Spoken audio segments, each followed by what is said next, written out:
So, I had a strong disagreement with a friend. I'm not gonna get into the deets, as the young ones would say.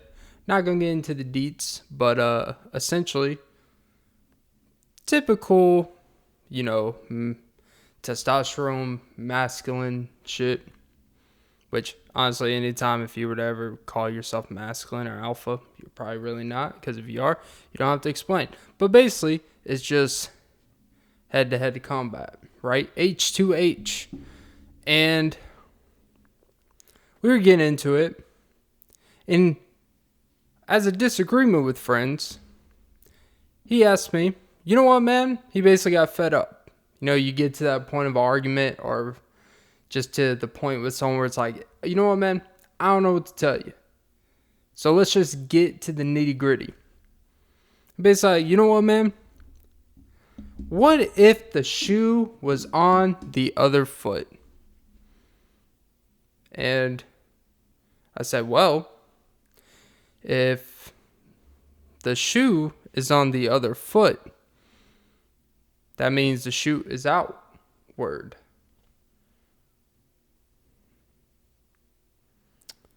And we haven't spoken in over a year. Plus, was the joke and pun worth it? I don't know. Maybe the puns is part of the reason. He's like, I can't deal with this. Because you know what? You're not serious when you need to be. And I'm like, I don't know. Don't tie me down.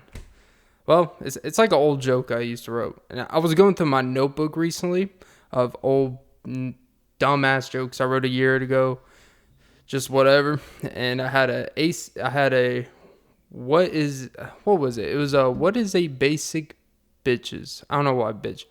I will just say, what is a basic? Yeah, basic. What is a basic bitch's favorite shoe?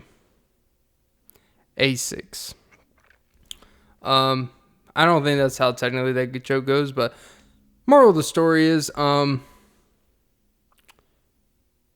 yeah, because if your left shoe is on your right foot, the shoe is going to be outward, but your toe is inward. And that's not good for the development of your feet.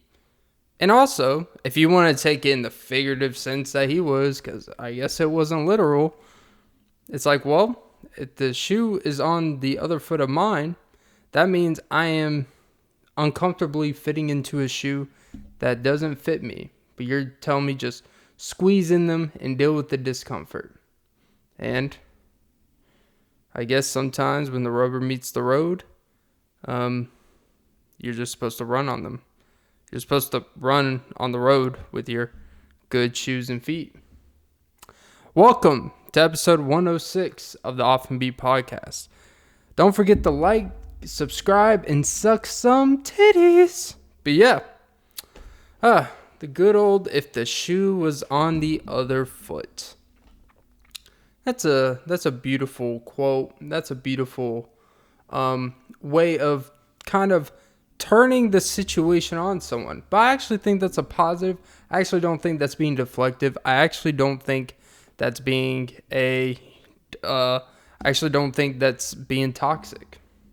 Because you do have to ask yourself in situations, what if the shoe is on the other foot? Whatever you're complaining about, or the other person's complaining about, or has a gripe with.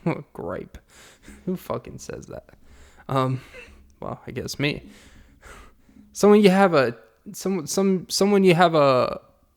tussle with, as Drake. Well, Josh from Drake and Josh, because Drake tussles with young little 15-year-olds. By the way, there's a country artist named Drake White. Just throwing that out there. I actually don't think it's wrong to be like, if the shoe is on the other foot. It's like, who are you how would you feel if I'm sitting here bitching about X, Y, and Z, and you're in my situation, or you're in a similar situation? It's like, well, I would appreciate it, actually. Would I be defensive and tell you you're wrong? Absolutely. But I would be wrong. And that's the point. It's like they always say, mama knows best. Well, I apply them myself. I think Clint knows best. Now, of course, I'm not being so literal like, oh my God, Clint, do you really know everything? It's like, obviously, I know I don't know everything. But I'm not friends with someone if I feel they are actually, if they actually have a better life perspective than me. If they actually have a realistic grasp on things. It's like, nah, because I make everything not serious. Everything that's serious, I make not serious. And everything that's not serious, I come to this podcast and bitch about white girls and Chick-fil-A. That's just what I do. But I think in every situation, you should act exactly the opposite of what you think you should act. If something's you really think is not a big deal, make it a big deal. If something is a humongous deal, act like it never happened. Act like it doesn't affect you. Because, it's not like you'll have stress build up. It's not like you'll have resentment, anger, want to fucking just punch an 8-year-old girl on her bicycle. Jesus Christ, just fucking cross the damn street. Anyways. But it's necessary to, quote unquote, turn the page.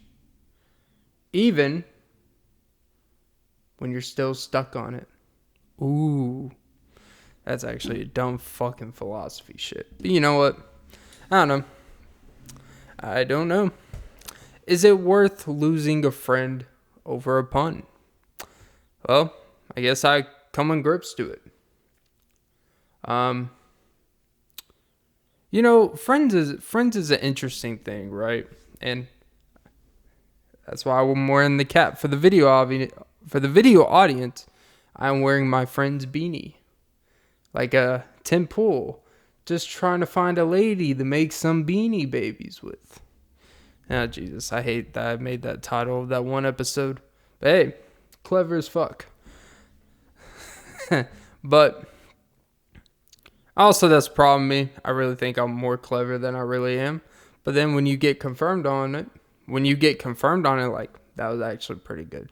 The worst thing you could do to someone who's constantly trying, I don't even say trying to be impressive, but their thing is they're always working on things to make it be like, whoa, that was impressive, is to actually tell them and gas them up. Because then you just have that Kanye type of shit. And honestly, Kanye is an interesting study. I really think, honestly, Kanye is, actually really insane. And I think his fans and music fans of his are actually kind of responsible for continuously trying to justify a lot of bad behavior for being, quote-unquote, creative musically. And I respect what Kanye does, obviously. Do I listen to Kanye music like that? No. But obviously, I know who fucking Kanye is. I know his deal. I listened to his Donda album. I listened to it one time through. It took a while, I listened sporadically. But you know what? It was actually pretty good, production-wise and everything. I get it. I get that he's a quote-unquote musical genius. I get it. But that doesn't warrant being a complete douchebag to your, baby mother. It doesn't warrant, and comments over the years, and I understand they're just words, but they are comments that are, extremely problematic. But, of course, people always say, well, that's just what happens when you're a creative genius. All right, you know what? A creative genius may make it understandable why someone may do or say certain things. But at a certain point, all you're doing is gassing them up to know they can act and be any type of way. And you just hide behind, hey, what you gonna do? That just comes with the genius. And, it's kind of like, I think that's one of the reasons I think people can say what they want. Can you separate the artist from the personal life? Yes. And honestly, Kanye hasn't done anything in his personal life that's even remotely near like illegally that bad. Like R. Kelly and shit like that. Nowhere near that. It's just more of it's a little uncomfortable watching someone go off the rails and all of his fans gas him up. And honestly, as a fan of someone, to just indulge on their music when you know that they are not when you're literally being selfish as a consumer in a way, in the sense that you were being selfish for the simple fact that when artists put out music, hold on, let me get this process together. I'm a little loopy right now. There's a weird thing where I think we justify a little bit too much in society, all because the outcome of what someone can do for you. It really is selfish. Like when you love a musician, and honestly, like we understand that pain is the best. Like honestly, pain and breakups makes a lot of music. Pain is where people relate to the most, depression type of shit. I'm not into the depression rap. I'm really not. I'm into like where there's subtle depression in rap, and I get it. But where like someone's whole album, someone's whole theme of their whole image is just about always talking about suicide every song, always talking about wanting to cut themselves and abuse and shit. It's like, all right. And I know this contradicting coming from someone who just talked about 3 days grace, but I feel like there's a way to go about it where it's not just like, God damn, like, it's like, and you never want to be with me, heartbreak of love, and now you never want to see with me. Like, that artist NF, it's like, yeah, I get it, he could rap, but like, it's like, all of his songs are just like about depression and anxiety. And I'm kind of like, and it's directly about it. There's no clever, like, there's no real subtleness to it. It's not like telling a story and you come to that conclusion. And I'm not saying you got to be like Drake, that completely like, my life's fucking amazing. What do I have to be depressed about? His idea of like, man, I had a down year, I only made 70 million. Like, that's just like, man, that's Drake's way of like, man, I really need to get my shit together. It's like, all right, man. But with the Kanye thing, as a fan, I feel like fans are kind of feeding into it.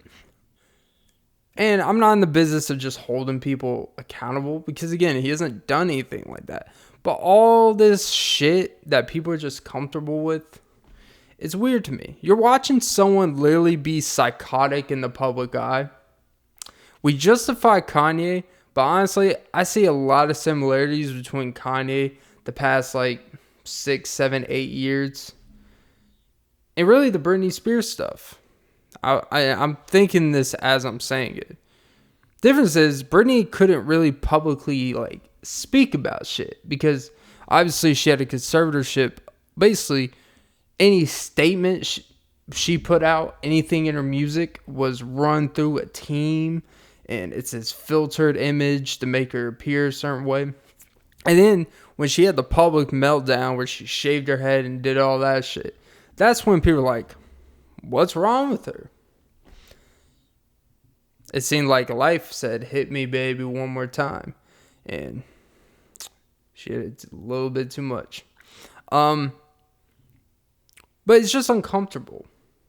And when you see a lot of parallels, like there's a lot of parallels. Like Britney was the number one pop artist in the world, essentially. Touring, everything. Kanye's essentially, some people consider him the number one producer, rap, whatever. I don't think anyone calls him like the best rapper, word by word lyrics and stuff.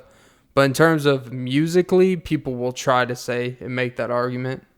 When I listen to Kanye's music, I don't listen to, like, I don't hear I don't hear like the legendary stuff. Like, I don't hear that when I listen to his music. But I was like, yeah, you know, a lot of this stuff is cool. It's good. That's just me personally.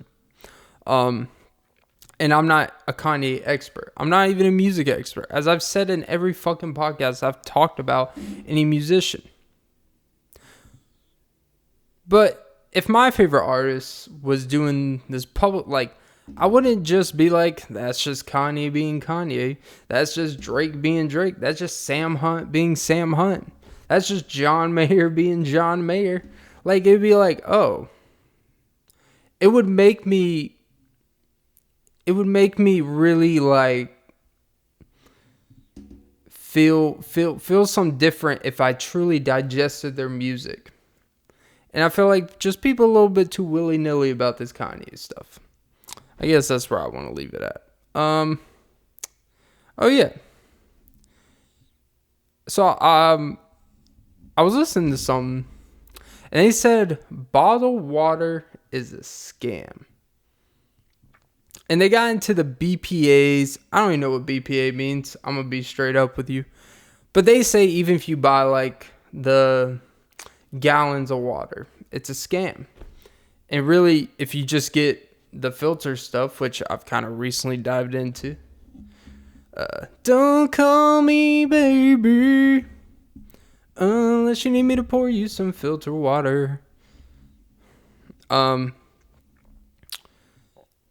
there's just this is filter water, or not filter, is bottled water really a scam? Which, by the way, let me break down some water. Deer Park, Aquafina, trash. Complete trash. Deer Park tastes like you're tasting from a metal container. Aquafina tastes like when you refill your water bottle and all the oils have delved into it. It feels like when you refill your water bottle 7 times and the plastic and the oils have melted, and when you're carrying it around, it feels like you're kind of carrying like earwax in your hand. Except that's just what it's like the beginning. That's what it tastes like. There is some really bad quality. Oh no, and Dasani. Dasani is the absolute worst. Dasani is... It's honestly, I feel bad for even giving it clout, but it has way more clout than me. But the fact that they put that bullshit in schools is where the real crime is. Because no one goes to the fucking store and buys Dasani water bottle. And if you do, you should honestly have your kids taken from you. And if you buy it for yourself, you should be on suicide watch. Because I'm thinking you don't care about yourself. Yeah. That's how much. Because think about it. Your mind, your brain, your whole body is made of water. You would think you would just give yourself half decent water. I'm not telling you to be one of these. I'm not even one of these alkalines, the greatest water. It's like, maybe it is, but I'm not going to pay $8 for every gallon of electrolyte water with the pH at 9.5, whatever the fuck that means. And I'm someone, I like a good thing of water because I drink a lot of water. My job actually is a great water system. Unlike Amazon. But water. Like, I understand eating crappy food because you know what? Your body can adjust to food. Your body deserves the best water. I don't care how well you do or don't. I don't care how many drugs you do. I don't care if you snort coke all day. You need to hydrate. And I'm pretty sure, and look, if you do like coke and shit, cocaine, I love the cocaine. Talk about bucking her cherry pie. I guess you could say it does warrant a reaction. She's my cherry pie. It's weird how they just threw that in Guitar Hero 2. Was it the first one or the second one? They just threw cherry pie in there for all of us 12-year-olds to play on hard. No pun intended. Talk about. By the way, side note, I once dated a girl. This was like one of her few flaws that I just like, something like it stuck with me to this day. She did not like cherries on her whipped cream, on a milkshake. I had to clarify the milkshake because I realized like that sounds like I'm talking about like American Pie. Like, nah, I've never been into, by the way, eating in quote unquote intimate setting, and highly overrated. Not gonna get into the deets about that because I'm not even someone that's done crazy amounts, but tried some things, and it's like it seems more of a hassle than what ends up happening. Is like when you think you're gonna be all sexy and seductive, like, girl, this is gonna be sensual and sexual. Then like whipped cream gets on your bed sheets, the chocolate syrup is going down her pelvis, and you're trying to like, oh wait, don't want it going in there. Then it's like, hey, yeah, and then you just end up putting a fucking towel under, and you realize after a while, and you just eat the whipped cream, and you're like, yeah, I don't think we're gonna do a round 2 of this specific thing. We're just gonna go back to the basics, ASICs, and I did keep my shoes on, for leverage. Now we're potting. It only took 20 minutes to get into it, but yeah. But I know if you do drugs and you get nosebleeds and stuff, as far as I know, the reason why a lot of people get nosebleeds is simply because hydration. Good hydration. See, you can drink a lot of shitty water and not be hydrated. Have you ever felt like when you drink, by the way, side note for hydration facts, when you are dehydrated, like, I don't know if you've ever woken up and you're just completely, your mouth is dry, yeah, you feel like shit because, maybe you didn't drink enough water the day before, maybe you're hungover, I don't know. The worst thing you could do is just start chugging water. It's the absolute worst thing. Well, I shouldn't say the worst thing. The second worst thing is not drinking any water. But the second worst thing, 1B to the 1A, is start chugging and chugging. You're not going to, not only are you not going to become more hydrated, all you're doing actually is depleting the hydration that's actually in your chest, ready to come out. You're supposed to kind of gradually sip, sip, sip, and just gradually start getting some going. You will hydrate way faster. Like within an hour and a half or 2 hours, if you do it correctly, you will be back to kind of normal, depending on the reason why ever you're dehydrated. Fun fact. By the way, sponsored today, Liquid IV. Alright, yeah, let's just go ahead and get reading the ad, get it over with. I'll wait till at least halfway through the pod, but fuck it. That's what the timestamps are for. Alright, guys, Liquid IV. Ever need to hydrate? Ever chug too much? Ever drank a little bit too much? As you get older, your hydration levels deplete, and your hydration levels varies. You can drink all the water in a day and do everything right, and still not reach your optimal levels. Whether you do extraneous exercise or very little. Liquid IV is for everyone because it doesn't, what does that say? It doesn't harp on the fact that you need, what the fuck does this say? Jesus Christ. I really need to learn how to read. Keep reading, keep reading. Okay, so basically, blah, blah, blah, yeah, let's skip through. They're not going to like the fact that I'm kind of skimming through this, but you know what? They pay me the least out of all the sponsors in the next month, so I really don't give a fuck. Yeah, Liquid IV. Now we have 3 different forms.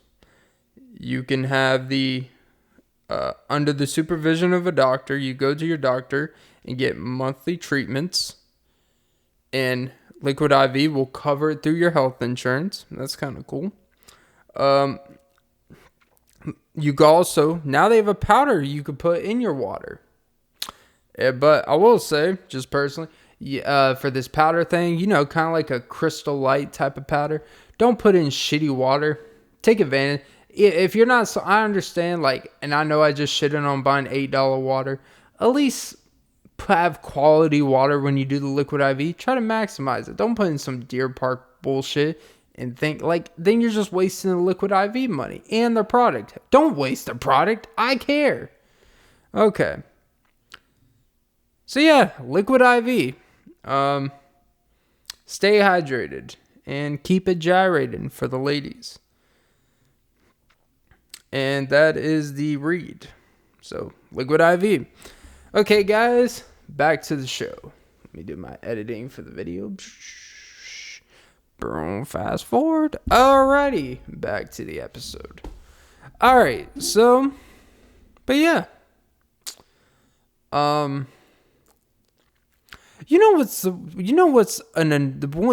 the most annoying thing? I will say this. I'm not in the business to be a Grant Cardone to tell you that renting is better than owning. Because typically people that say that when they try to teach big courses and charge you money, ironically, to tell you something that's like, I paid $1,400 for you to tell me that I'm going to teach you the things that make me a lot of money. Yeah, you kind of read between that. And the thing about, one of the great things about renting in a place is that if shit hits the fan in a place, you're not really responsible for it. Your window, let's say someone breaks in to your apartment, right? They steal your bed, steal your camera. And by the way, this is if you have renter's insurance. Don't just assume. Let's say they break in, they can steal your bed, steal your TV that you don't use, steal everything in your fridge, steal your camera, steal your laptop, steal this microphone, steal your friend's hat. And guess what? Hey, I'm getting that money back. Whatever I lost, I'm getting back. But one of the shitty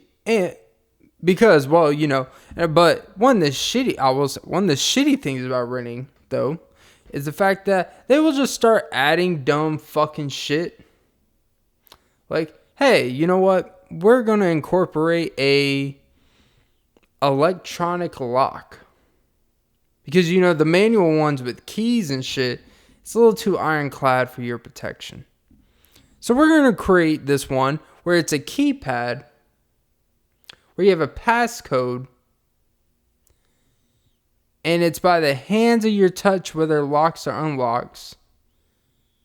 Where if there were to be any outages, if there were to be any issues with the lock, mechanically, electronically, that's on a fucking battery, then you know what? You would be fucked. But you know what? This is what we're going to have to protect all your assets of something that you pay, let's just say, a decent amount per month to live in, right? That's the type, and you can't really do nothing about it. You just have to sit there, bend over, and then they'll just creep it in, by the way. Something that you didn't ask for an upgrade, quote unquote, which I would not call an upgrade, especially when it doesn't fucking work, and the battery's already fucking dead. I get locked outside for 15 minutes when it's 28 degrees out while I'm holding food, and then you know what opens it? Like an old TV, never fails. You used to just beat the shit out of those old fucking wooden TVs to get them going. You punch the fucking lock and it opens. That's all it takes. By the way, if anyone wants to rob me, find where I live, just punch the lock. It will magically open for you. You don't even have to know the code. Yeah. But by the time this comes out, it should be fixed. But I don't really consider anything the smart lock. It's just dumb as fuck. It's just dumb.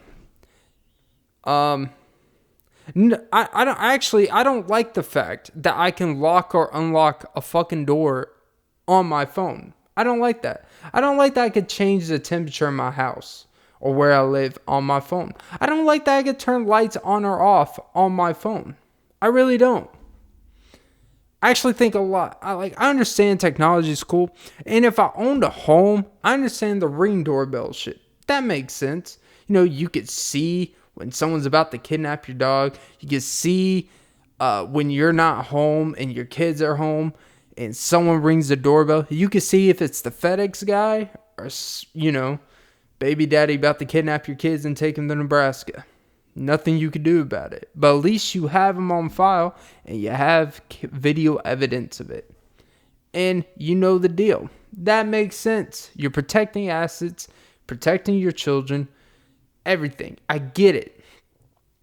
You can even set alarms. You can see views of the street. You can be in a Morgan Wallen situation and across the cul-de-sac off someone's Ring doorbell, they record you saying some things you shouldn't be saying. And I'm pretty sure that person got a lot of money by selling that. Here's the thing. Well, by the way, side note for that situation. By the way, obviously, not condoning anything. And I don't even feel bad that he got canceled and shit. Even though, ironically, all it did was drive up his sales and made more people who want to feel this need to always defend bullshit by buying and selling it. It's kind of like honestly, no one was listening to Neil Young on a daily, and now that everyone that hates everything Joe Rogan and Spotify is doing, now they're gonna go find Neil Young music, not because they like the genre, not because they give a fuck about Neil Young, not because even most of them knew who Neil Young was before that. Because if you knew who Neil Young was before that, you would probably be able to name one song. I can't, and you can't. But now they're gonna go find and be like, yes, this. It's Neil Young is highly underrated. How have I not heard of this person? It's or maybe this guy's capitalizing on the fact that he's trying to get more of a fan base back to listen to his music. I don't know. Just a theory. But anyways, what was I talking about? Jesus Christ. I need, again, the last episode, I need to rewind. Oh, fuck. Jesus. Oh, yeah. I don't like this whole technology. I like the Tesla shit. I rode in a Tesla. I said on the previous pod, and it was cool as fuck. But I don't like the fact that it can sense vehicles and it just stops or it starts. Because what if there's a fuck up? The ramifications of a fuck up when you're going 80 miles per hour in a self-driving car, what if it doesn't detect the vehicle above? What if it doesn't? Maybe that'll never happen. But maybe it will. And that's my thing with electric cars. At the same time, by the way, I understand saving the environment, whatever, even though you're using a lot of power. It takes a lot of fucking electricity to fuel, quote unquote, one of those vehicles. And look, there's negative and positive with everything. I'm not going to get into that. What I am saying is, I would just rather know how much, and I understand it, a Tesla battery, electric cars, the battery is essentially like your phone. You know, it's right there. You see the percentages, you need to refill. Except, what if you're in the middle? What if you're driving through the Vegas desert? You know, that Vegas Route 66 shit, where there's notoriously just nothing but sand and dirt in the desert. There's really no gas stations except every 50, 60 miles. And if you're an electric Tesla, not really useful. It's obviously, you got to prepare. That's on you. But there's no, and maybe 10 years from now, there'll be Tesla pumps everywhere. I don't fucking know. Maybe at Quick Trip, they'll have 4 things for Teslas and the rest of the 20 the fuck us in the ass for. And never, by the way, these gas stations, never print your receipt. Just throwing that out there at the gas pump. It never actually prints your receipt. And they're never out of paper because you fucking hear it. It just doesn't work. I don't know. Just a side note. I'm not at ease with this shit. I don't like that I can do There's some things I like to, if I want to change the temperature, I just like to go to the thing, directly do it, get the satisfaction. They're trying to basically train you. Oh, Jesus. I'm starting to sound like one of the... They're trying to train you to be communist. No, like... I was trying to sound like a childish Alex Jones. They're trying to change you to be childish. It's communist. No, but I don't like that I can lock and unlock on my phone. I really don't. Because guess what? What if someone steals my fucking phone? I don't have a passcode on my phone. And even if I did, it's never stopped anyone. Guess what? Chances are they steal my phone. They probably know where I live. Which means, and on the thing, it literally says your address. So, it's no secret. They come in there. They don't even have to know the number pin pad code. They just come up there, pull out your phone, unlock, boom, go in. Amityville Horror me, the first family, in the head. Like that dad did like all the fucking kids in the Amityville Horror, like the beginning of the story where, you know, you've seen the movie, you get it. Yeah. He kills his whole fucking family. Shoots the dog. Jesus Christ, dude. Oh, Jesus. Yeah. I know, Jesus, I'm starting to sound like a boomer. All this shit. It's not because I can't operate it, by the way. It's not because I'm technologically inept. Even though, kind of. But not really. I just like there's just a satisfaction when you come home from work and stick your Averex key, you turn a left, you hear the click, and you open the door, and it's a satisfaction. And it's happy birthday.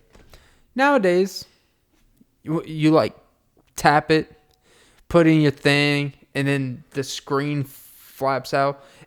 Like, it's just not reliable. And I didn't ask for it. Oh, and they just want to sneak an extra. We added like $40 a month to your bill every month. It's like, for something that actually doesn't work. I mean, you guys already charged me for fucking gated community when the gate's literally over 60% of the time, and that's being fucking generous. I've gone 3 weeks without having to use my fucking key to enter. I don't even know how to use the guest interest. So, if my key would ever never be able to work to enter for whatever fucking reason, I would have to tag along from someone from behind and be one of those douchebags. And, I don't know. And then you may get one of those douchebags who stop immediately after the gate and they just want to see your car get crushed. Like, you're not entering. It's like, well, either I'm going to enter or we're going to enter. Because I'm just going to rail you from behind if that's what I got to do. And you're going to get us both. So, fuck you, Toyota Sentra.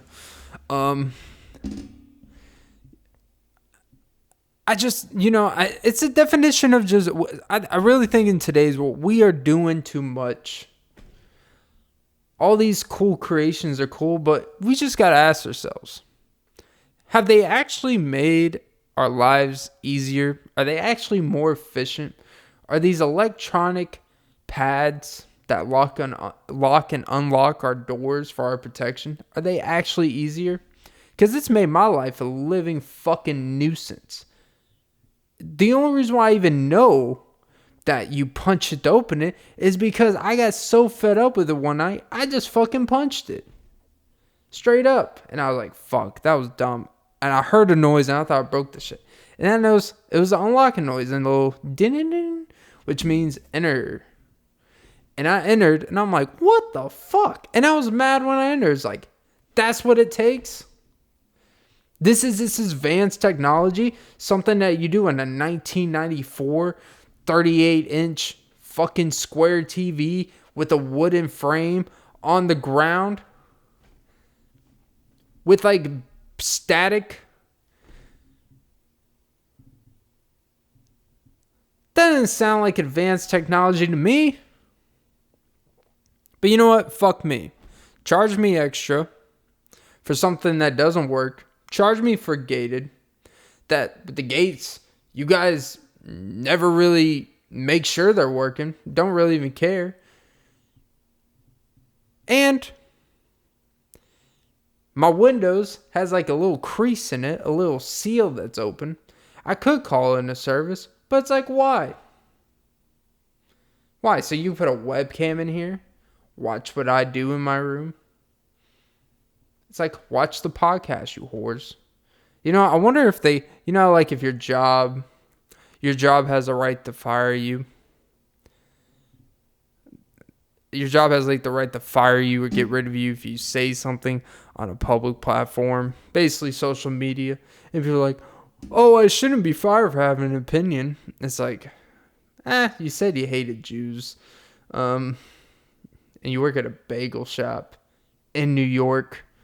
You can't really, you got to know your area code. And honestly, if you hate Jews, I don't like the term Jews because it sounds like slang. It sounds like I'm saying like a dirty slang word. I always say Jewish people, but you know what I mean. Like you like, it's weird. I don't know how you can hate a group when you voluntarily live in an area where a group is predominantly at. New York is like the biggest Jewish state in America, maybe even the world. Well, obviously not the world. That's what like Hebrew and Judaism and Judaism. I'm a fucking idiot. You know what I mean, Jerusalem. Oh Jesus, no pun intended. But it would be like moving. It'd be like moving to Utah, Salt Lake City, or whatever the fuck, and being like, Jesus, fucking Mormons. It's like, you moved here voluntarily. By the way, I heard this thing about Donovan Mitchell. There's a Salt Lake City tax where he gets the Supermax like a year early. I don't know what the fuck that means. Or he gets even more than the Supermax. So yeah. I don't know. I have no clue. I just saw the headline. I didn't know what it meant. And honestly, I didn't really care, but I did find it interesting since we were talking about Utah. I just don't know what to say. Why do you move to areas? Or why do you live in areas that you can move out of? There's a lot of space in this world you could go to that don't have the people you hate. And I honestly feel like people that, you know, you can even say racist. I wasn't even going to go that extreme, like racist. I was going to stick more to like religion. I was going to stick more to the type of environment of area. Like, why do you continuously live in, it'd be like, I really believe people that are not Southerners, quote unquote, but they like living because, you know, the South, like the deep South, like Kentucky, Mississippi, parts of Louisiana, and even parts of Georgia. Not saying I lived in parts of Georgia. You can even say Florida to an extent. I already said Mississippi. Parts of, you know, there's a lot of parts of South Carolina, a little bit of North Carolina, Arkansas. Well, Arkansas is a little bit in the middle. You get what I'm trying to say. But typically we're considered the quote unquote dumbest people. We're not considered the smartest parts of America. You know, there's a perception of there's the deep swamp areas, there's the Appalachian, West Virginia type of mountain shit where it's, you know, hillbillies, there's dirt bike, and there's four-wheeling, mudding, and all this shit. And look, all that shit, yeah, it happens. It's a real thing. But like anywhere you go, of course, that's not really what all of it is. But I do believe there are people who voluntarily live places that doesn't fit who they are. Because it makes them feel better. I'm trying to think how to put this. I know what I mean, but I'm trying to word it. See, you know what? It's okay when you're talking and podcasting to speak aloud and like, I know what I'm trying to say, but I want to make sure I say it. Like, it's okay. Take your time. Got no rush to be. Okay. I think here's what I mean. I think there's people, for example, let me give an example to explain the point better. Let's say someone's a really good marketer. Is it marketer or just marketing person? Let's say they work for an ad agency, right? You're not gonna really, let's say they work for an ad agency. Most ad agencies would be like New York City. That's typically those type of titles you hear. Or the big cities, Chicago, Minneapolis even, California. For different things, that's where the buzz is happening. That's where shit's happening. So there's a lot to advertise. In Atlanta, for example. But you live about 40 minutes outside of there. And you live, let's just say, I don't know, Douglasville. That sounds like I said that specifically. I don't know why Douglasville came to mind. I've had a few incidents at Douglasville that only a few friends of mine ever know the story. And I did a 25-minute song on it back in the day. Good times. Moral of the story is, when you go to the bathroom, when you turn the lights on, because you're just trying to wipe clean, it makes you... Jesus. Sorry. I had like a traumatic, fucking in the zone in my head moment. Holy crap. That was like a weird pause. I don't know what happened. Anyways. Jesus Christ, Clint. Get your head in the game. But yeah. You know what? Fuck the example. Jesus. I'm a fucking idiot this pod. Not gonna lie. I'm like in it, but I'm not in it. I feel like my hot streak is now ending. I'm not like on I'm not like on a Chris Davis on the Baltimore Orioles streak where, what was he, like 0 for like 58 or some weird shit. And he hit like 150 for a season, striking out like 300 times, whatever the fuck it was. But damn, I'm definitely like, sure you don't need to do a couple AAA games today, bud? It's like, no, coach, I could be a utility player. Because I'm definitely not utilizing my potential.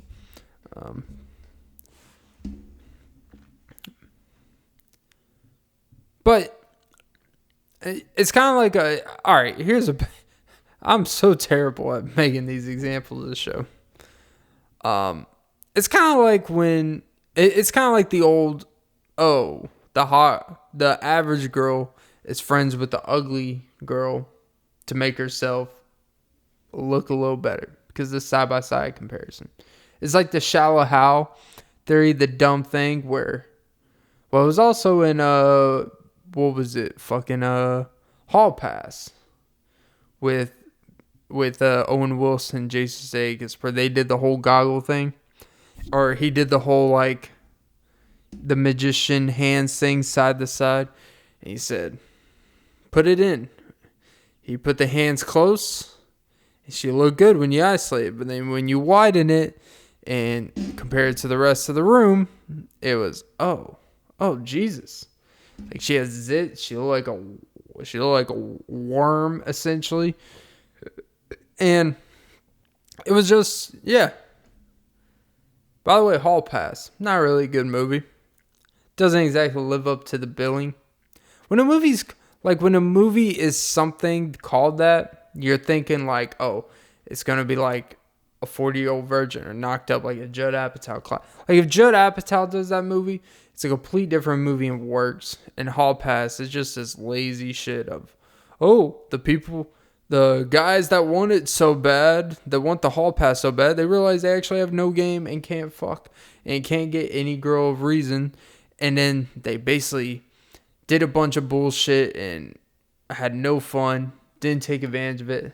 The best part is, though, there was a lot of Applebee's in it. A lot of Applebee's. Gotta respect it. Always respecting the American cuisines that make the world go round. But it was just like, all right, wow. A story where the person that thinks they want something most realize they actually don't need it, nor is it good for them, nor is it actually what they really wanted. But then their wives, one took advantage of it and the other almost took advantage of it. And they ended up basically using the hall pass that they gave their husbands. So, was it worth it? Kind of like my friend. Once the shoe was on the other foot, it was just, it's just been a gap year. Let's just say, we just took a year off from each other. It's just been a gap year, right? I believe I saw a statistic randomly, by the way. I think I saw it. It was a long time ago, like probably like last year sometime, that it was like 85 to 90%, somewhere in that percentile of people that leave school once or take a gap year. They take a gap year after they've already done school, after they've already done some college, not graduate from high school, take a gap year, and then go to college. Like, they legitimately went to school, went to college for some time, decided to take a gap year. And even if they went back, whether they went back or not, 85 to 90% of them ended up leaving school before they even got any type of degree or certificate or anything. So basically, moral of the story is, if you leave something the first time, there's probably a reason. Maybe you're just, most people actually leave or drop out of college not because they legitimately flunked out or couldn't graduate. They just genuinely what are we doing here? And I know people say, oh, well, if you're gonna, it's like, well, you're gonna have that attitude, you're never gonna finish anything. It's like, oh, well, there's that's difference between winners and quitters. It's like, or people are just bored out of their fucking mind and don't want to waste the time doing something that the payoff isn't necessarily worth it for everyone. Because, like, it's not like you do all the boring school stuff and then the job is fun, necessarily. It's like, if you don't enjoy the school process of learning all the stuff that you're going to do, you're not just going to then enjoy the actual final product. If you're teaching, it's all in the process. Because if it's all in the process to get to exposition, and I'm speaking out of my ass, just speaking out loud. I'm not saying don't go. I would never say that. And I think it's idiotic to tell people that school's not important. Because depending on what you do, different strokes for different folks, whatever bullshit. But what I will say is look up the numbers. Most people nowadays, I think it was like 45% of people that graduate with a degree don't even work in the field that they got a degree in. 5 years plus out of college. And that's absurd to me. It's like, just because you have a degree, it doesn't guarantee you get a job. But there should be programs and stuff where you graduate with this, there's a process to an internship or to something. That just makes sense, right? Like, but then we keep on saying there's shortages in these positions. But yet there's plenty of people with these degrees who have the qualifications technically to apply for these jobs. And they're like, then they want to still be like, nah, we have standards. It's like, all right, like, I get it. But it's like, I don't know. The process is always everything to me. The final result is typically a result of how much you enjoyed the process. of whatever it is. But fuck that. I'm gonna stop talking about that. Yeah, because I don't like being. I'm trying not to be too preachy here. All I do on this show is bitch about shit off the cuff, kind of off the cuff, even though it's that's the thing. The show's not planned, but there's definitely things in my head that have just built up, and then when I turn on the camera and I talk about something reminds me of this, and I'm like, oh yeah, and then this bitch. It's like, by the way, I'm not actually that mad about just about anything I say on here. Like I said earlier, I was like I said, the beginning, is it prologue? This is just a prologue. Shutting up into our lips. I came to be your eyes. But yeah, this is just the prologue, because epilogue's the end, which is kind of weird. Just call it the fucking last chapter. That's another thing. Here I go again, bitching about shit, as I'm explaining why I don't really bitch about shit. Like this, I get the prologue is technically may set up something, so when you start the book, you're kind of in a position to understand what the fuck's happening. Or just have the first chapter kind of set it up. I don't know. Crazy thought. The prologue and epilogue shit in books has always been kind of dumb to me. And I had to read a couple books I didn't really read in school. And it would always have that prologue, epilogue shit. And the teacher would say, you don't have to read the prologue or epilogue. And then guess what? Then when we take the quiz or test, guess what the first 4 questions were out of the 40? Stuff that happened in the fucking epilogue. It's cool though. Not mad. Maybe that's the setup. It's like, well, you should always take interest to do extra. It's like, well, no. Because I'm assuming if you're a teacher and you're telling me these things aren't really essential to the story and it's a literature class, I'm going to take your word as a professional literaturist. I don't think that's a real thing. But as a person that likes to read a fucking lot and can break down and diagnose story themes and all this shit, I'm going to assume, I'm going to take your word for it. And that's the problem with this misinformation. Because there's been too many people where we're supposed to trust.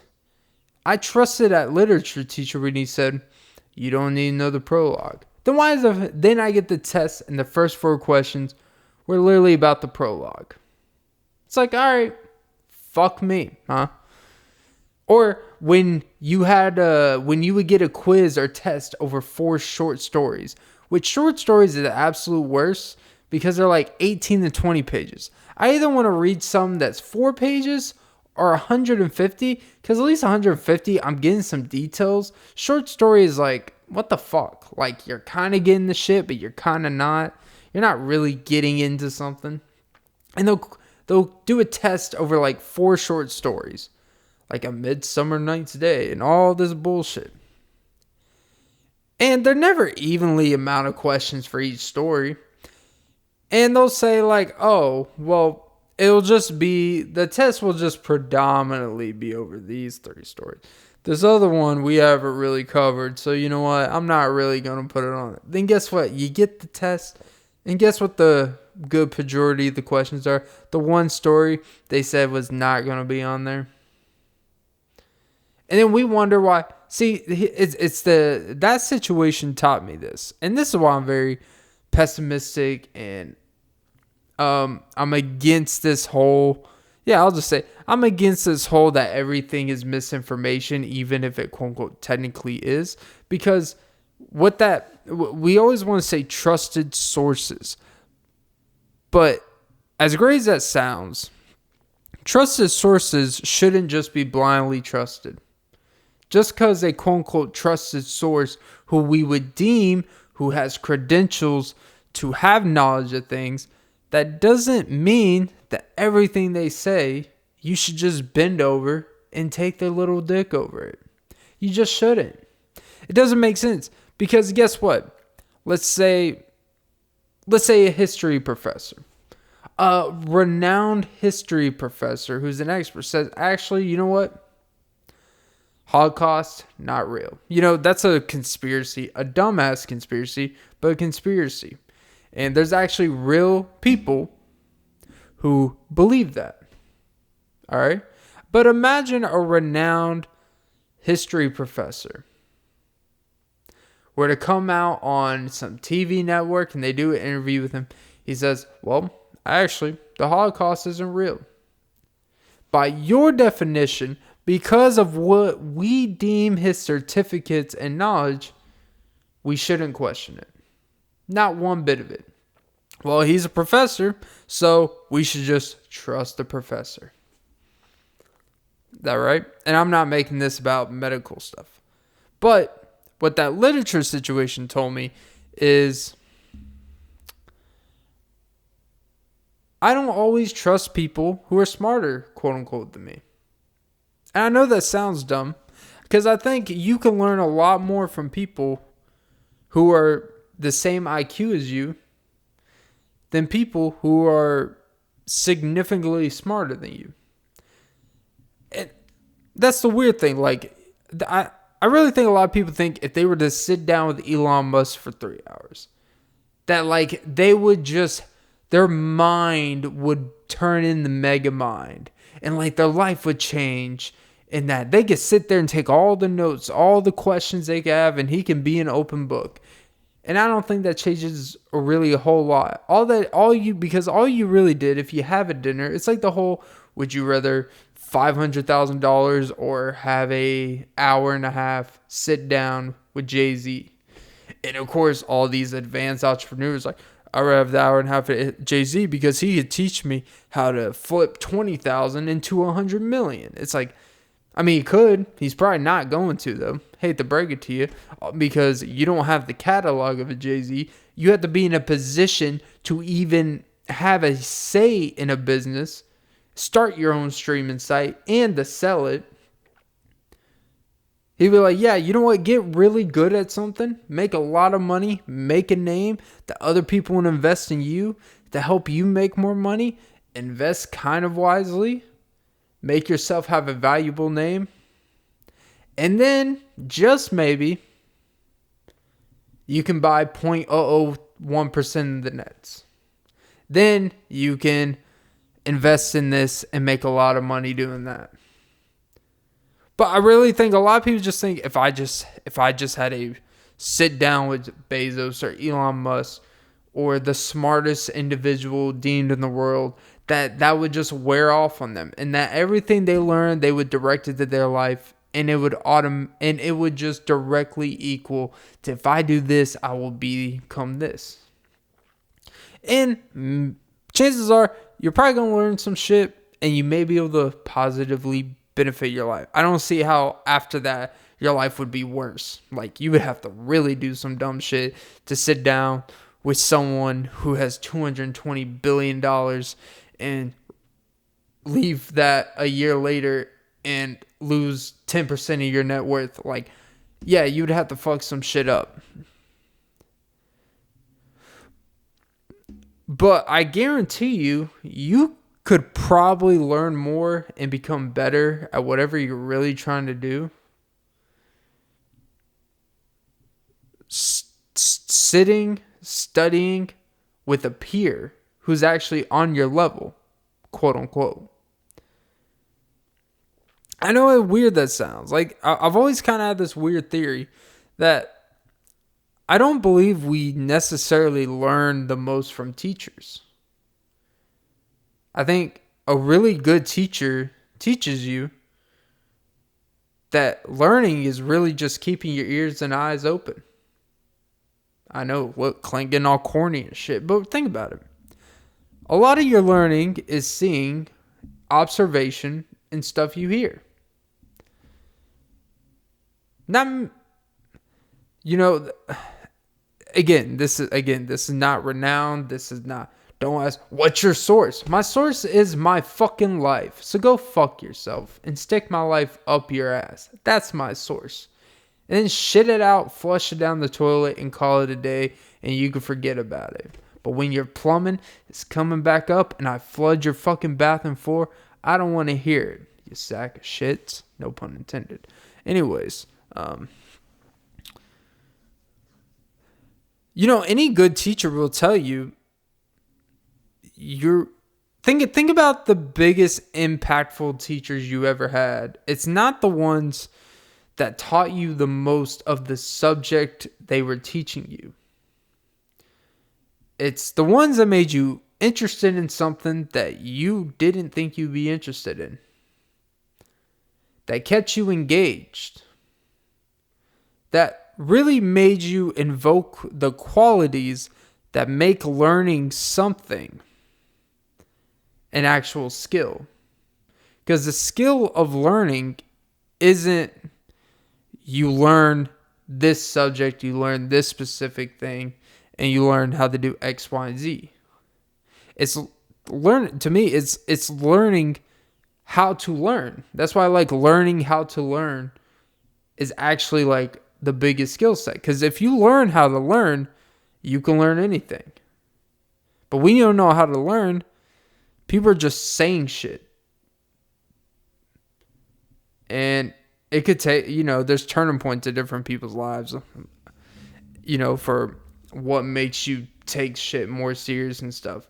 But I guess what I'm really trying to say about learning is that learning, I know the greatest couple teachers I have, right? One was a math teacher. One was an English teacher, literature teacher. And I believe the impact of him breaking down movies and the weird detail that seemed crazy obsession at the time. Like, she's wearing this shirt. You see that shadow? That stands for her past and all this shit. But like, all right, man, like, I don't think every scene when they're filming, there's some deep subliminal message with the way your hand is. But then you start watching movies on your own and you just nonchalantly over years, you catch things like, oh, it isn't bullshit. Even if that's not by design, people will inexplicably or inevitably, when they're making movies or writing books, make things connect even when they weren't trying to make it connect. Because simply the mind just connects things together by learning. It's like when the old thing, like, well, when you're doing word problems in math, just change the words. What if these were 8 baseballs? I always thought that shit was corny. What if this was 8 baseballs? And it's like, all right, I don't know. Like, that shit was always kind of corny. But when I write today, and I'll end the pod with this. When I write today, the impact of that lit teacher, it really festered on me. I really think that teacher, even though I don't remember really any technique I learned in that class, I don't remember any paper I wrote in that class, but I remember his way of teaching to make you learn. And I have taken that attention to detail in a lot of other things that have been beneficial to me. That's why when people say, yeah, I'm never going to use this. No, you may never use this, but you will use the way that teacher taught you something, and you will apply that teaching and how to learn into many different things. And I had a math teacher in a different way, where it was very like, look, it's clear cut. You either put in the time or you don't. And he wasn't a dick about it. He was like, look. And there would be some life philosophy in that class. And I didn't give 2 fucks about math. But the point is that teaching is about what you realize years after it's taught. More times than not. You're going to learn more from teachings years after you're taught it than in the moment. Because life has to change, different circumstances, and you either appreciate or didn't realize something and it hits you one day like, wow, my attitude does suck. Wow, I don't work hard enough at things that I need to put more time in. Things just don't happen just because you want, just throwing shit out there. But yeah, moral of today's podcast is If the shoe was on the other foot, would you keep on wearing them? Because, your toe would be inward, but the shoe would be outward. You wouldn't want to do that all day, would you? So next time someone says, what if the shoe was on the other foot? You could even patent me. You could even give me the credit if you don't want to fall on the sword. Just say, what goes out hurts on the inside. And that inside is your fucking big ass toe. And that is episode Fetish 106. This was not the greatest podcast of all time by any means, but it's one nothing less. And remember, podcasts are not about perfection. It is about pressing, depending on what pressing the button, pressing the record button, whatever that means for your audio, camera, whatever the fuck. You get the point. It really is. Just keep doing them. Not every episode is going to hit. But when they hit, it feels really good. All right. Have a great day. Like and subscribe and suck some titties. And this is the Often Beat Podcast with Clint Nelson. I'm going to start doing that as my intro. I'm actually going to name the podcast my intro so people know what the fuck am I listening to. Often Beat with Clint Nelson. Ooh. All right. Have a great day, guys. Have a great day. Whenever this fucking podcast comes out, probably Thursday. Because, I'm doing fucking 3 shifts Friday, 2 tomorrow. I'm trying to make this bank and take them back and cause a monopoly. Oh, Jesus. Oh, Jesus. Might as well wait till it gets an hour and 12 minutes. Because, you can't stop like 2 seconds before. You gotta fulfill the obligation. Why can't we be friends? Because the shoe is on the other foot.